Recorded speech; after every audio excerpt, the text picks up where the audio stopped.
quite the impact, it seems, early on in his Vols career. How do you see him contributing this fall, and what makes him special in your eyes? Oh man, I'm not sure how he'll be used, but a special player. Really athletic. You said you're from Chattanooga. I'm sure you're familiar. You watched him. Super athletic kid, cool kid too. Really easy to get along with. Fits right in, and I'm not sure how we'll use him, but you gotta find ways to use somebody like that. Back row. Dan Peck, ESPN 106.7. First of all, compliments on the hat. Appreciate it, brother. Outstanding. You're up here representing the Tennessee offensive line. Wanted to give you a chance to talk about the other guys that are going to be starting alongside you on the offensive line this year. Yeah, we got a few guys that some positions haven't really been figured out, but John Campbell's coming back, Javonte Spraggins. You got Jackson Lampley, Andre Carrick, Dane Davis, Lance Hurd's a new transfer in. We got a couple people in the mix for a lot of different things, but a bunch of good guys, really good guys. You know how O-line is. It's a bunch of good guys, super talented in my opinion, and a lot of experience under our belt too. Left side again. Hey Cooper, Aiden Tyler, OU Knightley in Norman. Coach Josh Heupel's got a lot of ties to Norman. Won a national championship there as a player, and you're going to be their first SEC test. You're going to welcome to the SEC. So, kind of what's the expectation around that game, and what has been said in that locker room from Coach going back to Norman? My biggest expectation from it is just a great environment. I personally have never been to Oklahoma, and I've never played there either, obviously. But really looks like a great environment. So, great team. We expect it to be a great game, and really excited just to see what that stadium and everything has to offer. Over here on the aisle. Jacob Morris, Big Trail Nation. Addison Nichols transferring to Arkansas in the offseason. What stands out to you about him off the field, and what does he bring to the table on it? Oh, man. I'd say the biggest thing is he's a guy that works really hard and fits in. I think he's a guy that has a lot of physical tools. I mean, he's a huge guy, really strong, strong in the weight room, strong on the field.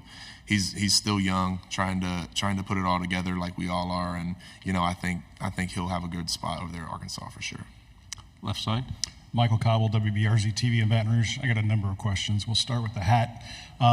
Did you go in there and like have to get it fitted? Like offensive linemen obviously are going to have huge heads. I'm just wondering how that worked. We just came from a place like an hour ago where they did some shots and they did a custom hat for me, and I've never worn a cowboy hat before, so this is my first time, and I was kind of feeling it, so I'm just keeping it on. And you got it branded, it looks like? Nah, no. Oh, you saying a brand deal? Like they branded it? Yeah, they did brand it. Is that your initials? Yeah, my initials, and there should be a T. I don't know where it all is, but it's there. It's pretty nice. You mentioned Lance Hurd. Obviously, we're familiar with him in Louisiana. Just what do you expect for him? I do with a lot of upside. Oh man, I expect him to have a great year and a great career. However that shakes out, but a kid that has a lot of physical tools. A huge, powerful guy and long arms.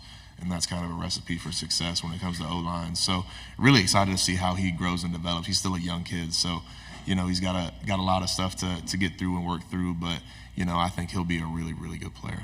And then I asked Coach about Dylan Sampson, and he said that he'd really kind of been a leader since day one. I guess now that maybe it's his time, what are you seeing from him and expectations for him? Just confidence and energy. He's like you said, he's kind of been a leader from day one. He's really sure of himself and sure of what he's doing. He's confident in himself and his job, and that kind of leads to you being just a natural leader anyway in the football arena. So he came in day one and was prepared and ready to go for it. So he's done a really, really good job. On the aisle. Tyler Shaw with KBTX and College Station. What's it like blocking for Nico? Kind of what do you expect from him this season, and then maybe any differences from the line perspective of having Joe back there as opposed to now Nico? Really excited for Nico, a kid that has come in and just gotten right to work and been really humble, and really a kid that's willing to soak up any information that anybody will give him. I don't know if you really block for him any different. Obviously that you can't really think about stuff like that, but playing with a guy like him that can get out and make plays and make stuff right, it does help as an O-lineman. The back. Cooper, what's your advice for young offensive linemen who are about to get their first taste of playing time in major college football or in the SEC? I would just say, it's a good question. I would say take every rep and do it the right way. Even when it comes to workouts, like don't miss anything and not apply it to football. I mean, not everything's going to be super applicable to football, but you can tweak everything and make it work. You know what I'm saying? So I would say take every rep and try to make it fit into what you want to accomplish. I spend a lot of my time, you know, wasting time, just doing stuff. You know what I'm saying? Just, hey, you got 6 plays, Coop. Okay, I'll go out there and do them. Try to go out there and make every rep try to be applicable to what you're trying to accomplish that week or just in general as a football player. Front row. AP Stedham, AP and Kelly, as we see at syndicated radio. Cooper, is the offensive line, is that a question mark with the team? You know, I mean, I know how you feel about your teammates, but to the fans of Tennessee, and then I wanted to ask about Brew McCoy and what has he done to help the team? And he's, you know, been a leader, one of the leaders, I think. I personally, I don't think our O-line is a question mark. I would think that it's probably a strong point for our team, in my opinion. Kind of bias out of it in general, probably, but I would say it's a strong point. And then as far as Brew, talk about a guy that just brings it every day. You know, no matter what the circumstance is, no matter what's going on outside of the building, inside the building, like just comes to work with the right attitude every day, and just get stuff done. And that's what you want out of a guy, just a consistent person. And he's the same guy every day. Love that guy. Why is it that offensive linemen are usually the best quotes and the most fun guys to talk to on a team? Oh, I would say, see, we talked about this earlier. I would say the O-line is a difference maker personally, because, you know, we were probably big growing up, and there's only one way to be cool when you're big, is that's by being a good person, being funny, you know, making people laugh, doing stuff like that. So we've had ample opportunity to help our personality develop. In the back?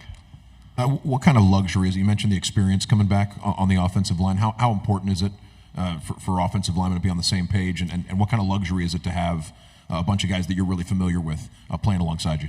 Oh, it's huge. It's huge. 5 guys got to be doing on the one thing and being on the same page. And, you know, when you've got a bunch of guys that have played a lot of football and seen it, it helps a lot. You know, we got a young guy in Lance Hurd that hasn't played a ton of football, and putting people next to him that have played a ton of football, or just being around somebody that knows what they're doing, it's invaluable. And then when you got 5 people like that all on the same page, it's a game changer.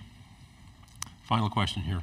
We've been asking a lot of people about the headset communication and iPads and stuff. As an offensive lineman, is there anything that's applicable to y'all? Like, will that help at all in a game, or is it just pretty much iPads on the sideline?